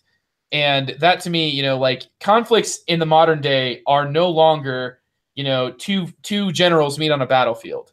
And that's what I love about Coin, that it's able to show that. Trent, yeah, go ahead. And what I also love is like, everyone's engaged because if I'm the government, I can crush anyone at will. It's just a question of my priorities, right? So like everyone's engaged, like, oh, what's he going to do? Because if he does this, then I have to do that. And if this goes down, I got to do this. And I just got to step away from the board because I'm losing my mind.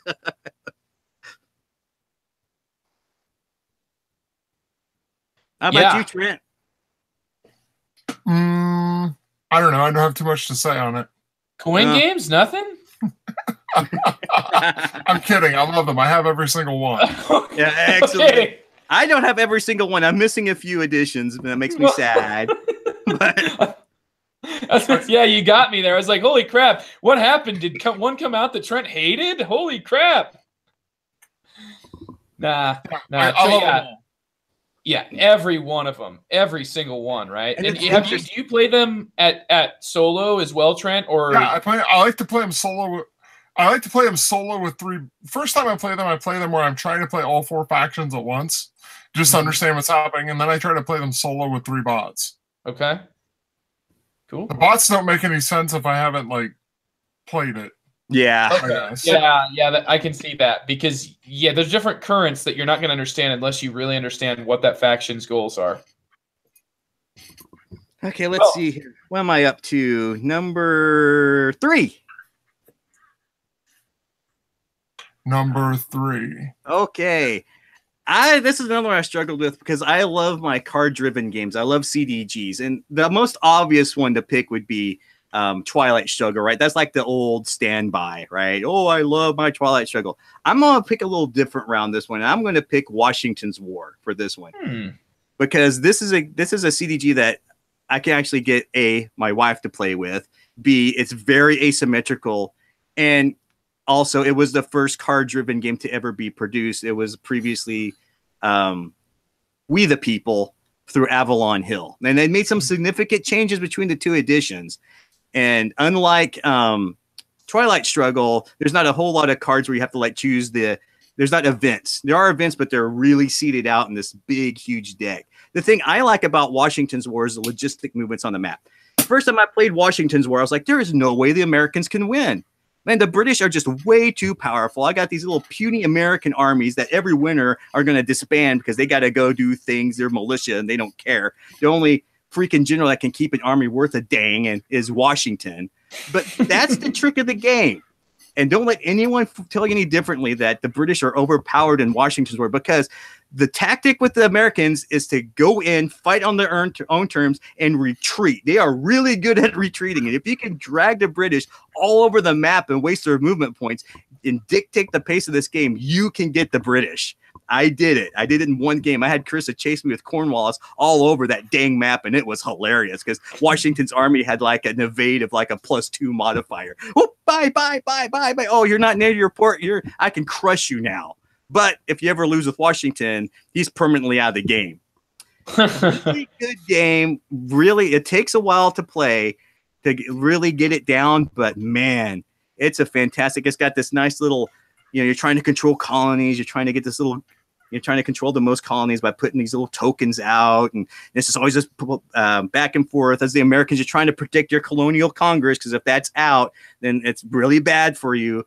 But if you can get the British, if you can get the French in to do the blockades, it's really good. Oh, Washington's War is so good. And it's a refinement of an already great game. Whoa. And once you get good at it, you can play it in 90 minutes. I got my butt hosed in less than 60 minutes when I played Carissa last time. So if you ever get your chance, I know this list may be a little Mark Herman heavy, but Washington's War is a great game. You should try it out. Have you guys tried it? All right, Joe. I've not. I don't know. I don't think I have either. Okay, well, you should. It's my number 3, guys. My number 3. I'll bring Chris in here to rant on it some more if I have to. I think, that seems like one that we need to give it a shot here, Trent, because what you said about it, all of that stuff is absolutely engaging and intriguing. And your first was like, well, I would have put Twilight Struggle on here, only the #1 game of all time for 3 or 4 years running on BGG. Yeah. Nah, not that one. Instead, this game. This game. I could be like everyone else. I guess I should try it then. Yeah, and it was really interesting story about Washington's War. As I played Star Wars Rebellion and thought it was okay, then I went and played Washington's War, and I will probably never touch Star Wars Rebellion again after that. I mean, a little too fiddly for me. Okay, number 2. Number 2. This is my big replacement. For the longest time, Arkham Horror, the board game, was always at my top of my list. That, as of this year, is officially no more. So we must have a moment of silence for Arkham Horror, the board game. What has replaced it, I really thought Legend of the Five Rings would come up in replacement, but it has not, simply because Arkham Horror, the card game, is that much better in my opinion. And I'll tell you why I think I like Arkham Horror, the card game, more. It's because in Legend of the Five Rings, when you build a good deck, you get crushed by it. In Arkham Horror, if you build a good deck, you're like, oh, thank God you built a good deck, and we've actually beat this dumb scenario that's been kicking our butt every time we've played it. Arkham Horror, the card game, takes role-playing, which I love. It takes modular storytelling, which I love. It's got co-op, which I love. And it's got random crap happening to you that's out of your control in the form of that chaos bag. And you can adjust it, but more importantly, you can make it like super crazy. You're going to die every game to like maybe most of the time. The deck you build is your character. Every pack you get every month is a story. The newest one we're doing, the Path to Carcosa, it's a fantastic story. We're having a lot of fun with it. I got more plays of this game in last year than any other game combined. And that's because we play it once a week at Reverend's, and then me and my wife play it once a month. So we've been playing the crap out of this thing. Carissa hates card construction like in Magic, but she likes doing Arkham Horror because you're building a character. So if you're like, oh, I need guns, you put guns in. Oh, I want my actress to do this thing, you put that in. There's really, you can optimize it. And once you learn the scenario and want to try like the Arkham difficulty, which is like super impossible, you can do.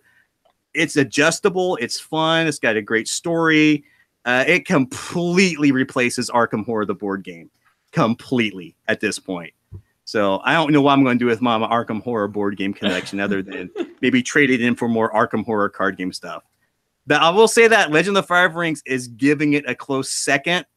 Simply, the only reason Arkham Horror beats it is I'm playing it with more people. Oh, did I mention it's a living card game, so it's a money suck. I got 2 LCG. I'm broke. I don't know how you handle that, man. I know Trent loves LCGs, though. Yeah, sure do. They're a lot of fun. Arkham Horror's a really, really solid co-op. Yeah, it's my favorite co-op right now. The biggest detriment I have against it is that it's not something you can bring and just bring new people in. It's like, oh, you want to learn it? Okay, I got to build 4 different decks and you spend like 3 hours ahead of time prepping the game. But that's not really different than any role-playing game, to be honest. That's true. Okay, number 1, ready? Number 1. Anyone? I'm sure you guys can guess this one, and this is Rex. Oh, yeah. Dune. Take your pick, Rex or Dune. The reason I like Rex over Dune is simply because it's a shorter game. I think Dune could last till like sun up to sunrise. It could last forever. Rex holds it down to like 5 rounds.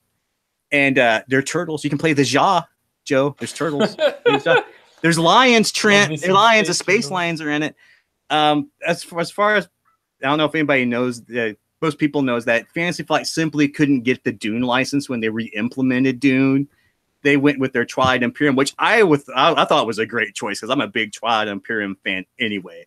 The fact that I can be the lions and the Lazex who's trying to hold on, because the whole theme of this game when the re-theme is the fall of Mechatol, which is that planet in the middle of Twilight Imperium. There's a few reasons why this is top of my list. One, it has the best battle system I've ever seen. There's no dice, it's dials. You go in and you commit casualties, and you're looking at someone straight in the face going, how much are you willing to lose to take this area over me? And you got to be careful about it, because if you go in and like just hammer it, someone else can just jump piggyback right in and take it away from you. It's got alliances, but the alliances are binding. and they may not come up for renegotiation in the game because ceasefire has to flip up. So you really got to think about your alliances in this one, because if you don't like the person you're with, you may be stuck with them. I've had several people feel that way about me. It's your fault for trusting TC in the first place. Yeah, it's I've had games of this come down because we were just in each other's face. We were hollering. We were having a good time. There's always like, you go into a battle, you have like, there's a potential like your leader is a traitor, and they just flip the card over. Like, oh, guess what? That big battle, it doesn't matter what's on that dial. He works for me. You lose. There's a weapon shield combination where it comes up like everyone just blows up and is gone. But it does all this without dice. It's all deterministic to a lot of points, except for the card flips to see where resources come out. This is wow. If there is any chance this comes out, I am always all over this. The biggest detriment is you need 6 people. It is not designed to play less than 6. A try, it just doesn't work out. It's like, nah, don't even bother. And if you don't know the game, someone can play it, and someone can totally sweep the rug out from everyone. And a game of Ricks, which usually lasts for like 5 hours, can be over with in like an hour. But you will learn from that, and you will see it, and you'll make sure it never happens again. It's like the fool's checkmate, sort of. Yeah, we're like, yeah, if you go like by yourself, you have to control three of the 5 regions. There's like 5 spaces on the board. If you control 3 at any point, the game's over.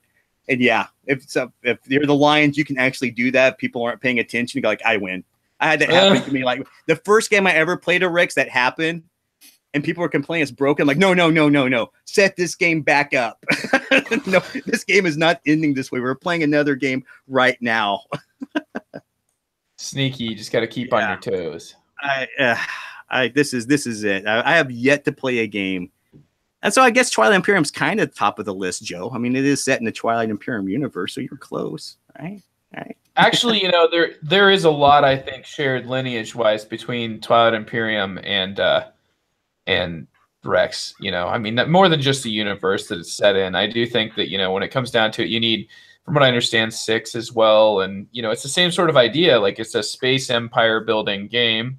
So, yeah, I get what you're saying, TC. And it may sound a whole lot like you hate dice, which, what a really small, what a small thing to say. It is. It's the thing I don't understand about, like, Dune. Dune's been out since, like, 1979 or 77. It's been out for a while.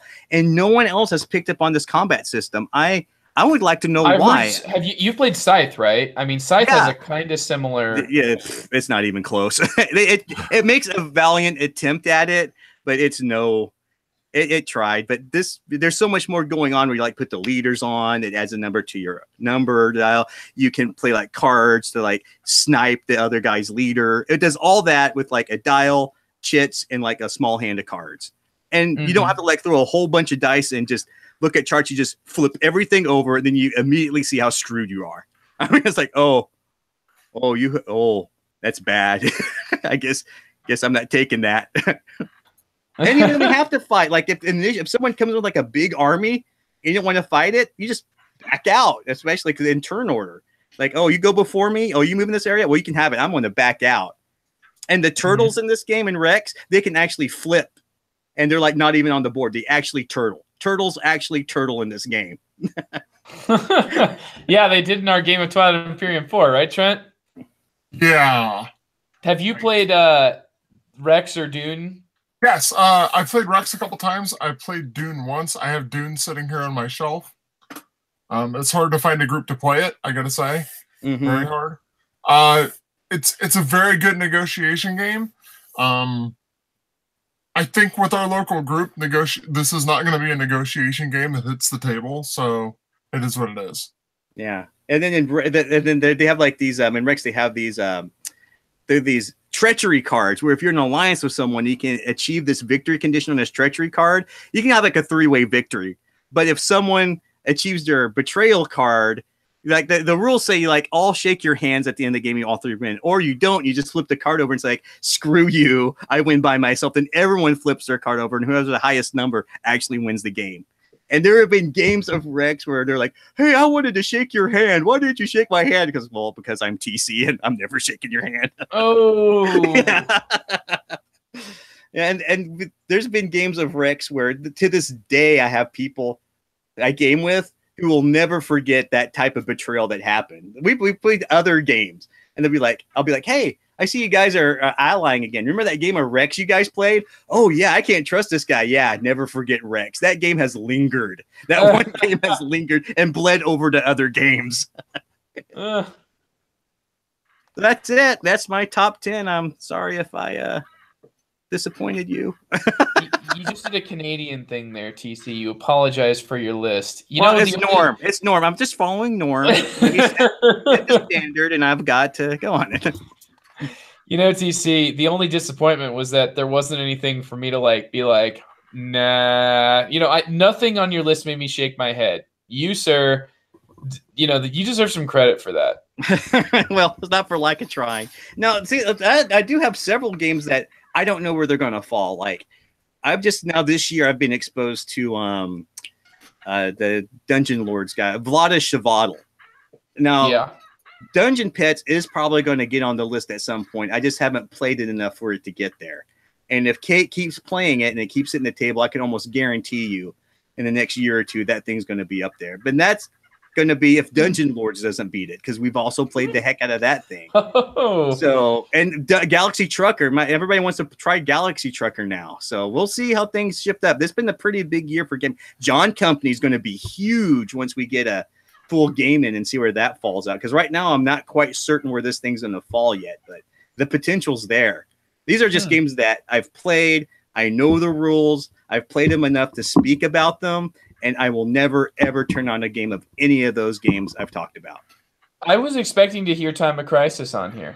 I haven't played it enough. I don't know. It could be I don't play it. How many games have you played of Time of Crisis? 13 or 14. Quite a bit. I'm close to 20.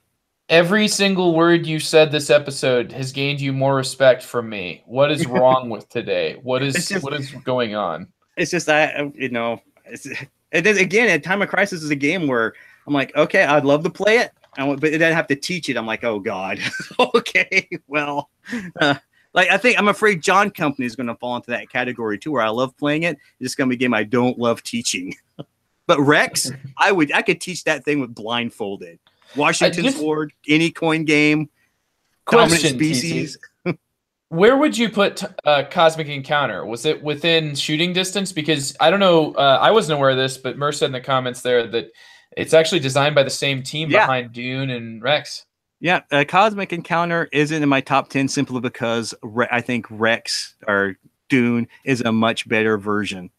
Okay, so you just would rather now it's too similar for those both to be on the list. Yeah, it's like if I had a choice, like you want to play Rex or Cosmic Encounter, I'm like, we have 6 people? That's the question. But, I don't. Sometimes we don't. And then Kate goes, oh, but I want to play Cosmic Encounter. Sweet. Okay. It's definitely like top 20. It's a game I own. It's just, it doesn't quite crack it because I got Rex. That's why. I can hear that, man. Well, TC, thank you so much for sharing that, dude. It has really helped me to understand where your priorities sit, because I hear a lot, about games that you love, and it's interesting to hear, what exactly of those games that you love do rise to the top. Mm-hmm. So great job delineating what exactly it was that draws you in about each game, and you really didn't drop the F-bomb much. Well done. Well, because they're all F-bombs, and the top 10 is all about they're all F-bombs. Exactly, dude. That's precisely the reason why it's not worth saying. You got it, man. You got it. If we ever get together and I can get 6 people and play Rex with you guys, it's a done deal. Dude, I would actually love to do that. TC, it's been after TI4, I am definitely ready to give it a go. And then now that I know someone who actually has Dune, that's the biggest barrier for me is actually finding a copy of Dune. And Trent has a copy. Trent anywhere I'm near, I'm around that, and you have a copy of Dune, I will get 5. I will get 4 other people to play with us. I will recruit. Trent said he didn't think that Dune was going to happen in our local group. Trent, challenge accepted. If I had Dune in my game collection, people would be sick of it. You would have it looking like those, like the, having the boxes that just kind of flap. All the sides of it are no longer attached. Yeah. Yeah. Well, TC, that was an awesome list, dude. Thanks for sharing. Nope. Let's move into our hype now. We're gonna hear first from Trent with the people and their power. It seems to fall right in line with what TC was talking about earlier, because it's coin game number 11. People power is set in the Philippines from 1983 to 1986. It details the overthrow of the Marcos regime there. And I'm excited about this one because this is apparently being intentionally designed to be the intro coin game. Much more so than Cuba Libre. Like, it's basically trying to tie it down to really interesting variable player powers, but not that many rules. And so that's got me really excited. Plus, I like the theme of it. The theme looks really, really good and interesting. Fairly untouched. Yep. It's a new area, and I'm excited. Cool, dude. Right behind you there. I would love to try this one. And I think that we could get, if this is really going to be the intro, and we could get more players in our group to the point where they could play other coin games as well. Yep. All right, TC. So. I'm going to follow the train here. I was talking, this is another GMT game that was just announced. It's from one of my favorite designers, Harold Buchanan, who did Liberty or Death. And it's a game called Flashpoint, South China Sea. I don't know what it's about. All I know is Harold Buchanan has designed it, and I will be playing it. Also, I noticed that 1862 is the next 18XX game from GMT. I will probably end up P500ing that one too. So there we go. Yeah, that was the most recent announced 18XX game coming out from GMT, who is well respected for their treatment of 18XX games. Right, guys? I liked 1846. Production-wise, from what I gather, they do excellent components, and their artwork is clear and keeps all of the functionality that 18XX gamers need, and also still knows where it can go a little bit on the fancy side. Yeah, I remember when I broke out 1846, I had some people who were teaching it to me who played 18XX games complaining that the chits were too thick in 1846. Yeah, actually, that's an interesting comment. It's like, you did this too nice. These are too thick. They sit too far off the. Yeah, I've heard that before as well. Like, wow. I guess we can't use the paper money either, huh? All right. Well, I'm going to pick up from there, and I'm going to tell everybody about the Edge of Darkness. Edge of Darkness is the newest game from AEG that's on Kickstarter right now. And people might remember that AEG put out a game called Mystic Veil, which used a system called card crafting. Essentially, the game comes with 20 cards that players have in a deck, and it's kind of a deck builder, but you have cards that slide inside sleeves that are like necessary to play the game. Like, these card sleeves are not, just there for the sake of it. Like, you have to have these card sleeves to play the game, because you're going to be adding like what they call sort of upgrades, or, like, you're essentially, you have 3 different tiers where you can add like upgrades to a card. And, that means that once you have a card that has an upgrade that covers its top third, you can no longer upgrade the top third of that card. But aside from that, Mystic Veil was a very drab game about set collection and utilizing, it was just a really simple sort of Ascension-based, mixed together Ascension and Splendor with this card crafting system, and it was very basic and, to me, not incredibly interesting. However, Edge of Darkness looks to make it quite more intriguing by making the players construct a group deck that they're then going to be individually using.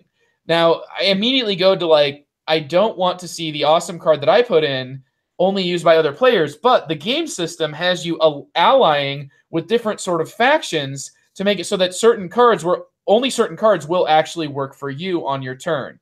So to me, it seems like a really interesting sort of public, there's some real interesting twists that maybe will make this card crafting system relevant for me. Because with Mystic Veil, there just wasn't enough there, and it was the most disappointing expansion I've ever purchased, because it literally did nothing but add more cards that felt like they could have been in the base game, and I wouldn't have known that it was an expansion or not. As a matter of fact, I think they needed to be there because the base game did not really well round out all of the different icons and stuff you could get. So my hopes are Edge of Darkness is AEG's apology for Mystic Vale. Yeah, I remember us talking about Mystic Vale going, that's kind of disappointing on all said and done. I think Mystic Vale was just a chunk ripped out of Edge of Darkness. Yeah. That's the way that's all it was. A piece of a larger picture. It's like a really pixelated zoom in to like the corner of a much larger piece of artwork. So that's my hype is Edge of Darkness. And that's going to carry us on to the end of this this episode. If you guys haven't gleaned from yet, we are going to be doing our top 10 games or our top games. I can't promise anything. I'm a horrible person. I can't keep myself to numbers, like arbitrary numbers, difficult for me. Anyway, though, if you've looked historically at our Good Board Ugly episodes, maybe now is the time, if you're listening to the archives, to prioritize episodes that were roughly 100 episodes or a little bit more before now, when we did the top games from Andy, Trent, myself, and also Jonathan was in there too. We had top games, and now we're revisiting the list to see how our tastes have shifted. And I will tell you straight up, I am really looking forward to hear Andy's, because I feel like that's going to be the most changed. Now, TC, I was really looking forward to yours because I didn't know a lot of them, but it's really cool now to understand that. And your worldview to me is something that I'm strangely okay with, and I didn't expect that. I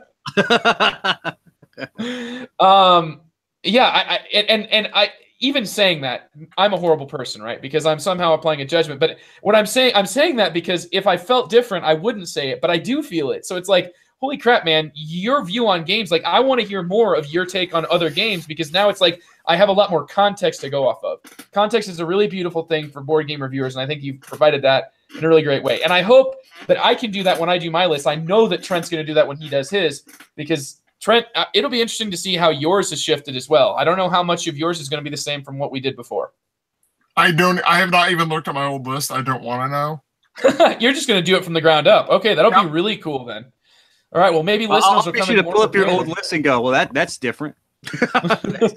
That's different. Are you Trent? I'm suspicious.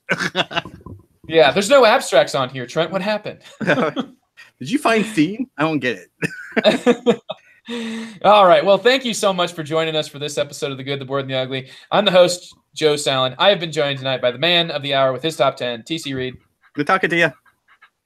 As well as Trent Ham, who has just been the stalwart supporter here, who's always been there to give us the basiest introductions to each number. Trent Ham. Bye-bye. Hi there, bye there. And once again, I'm Joe Sallin. This has been an episode of The Good, the Board, the Ugly. Hope you have a great week of gaming, and catch us next week on The Good, the Board, and the Ugly.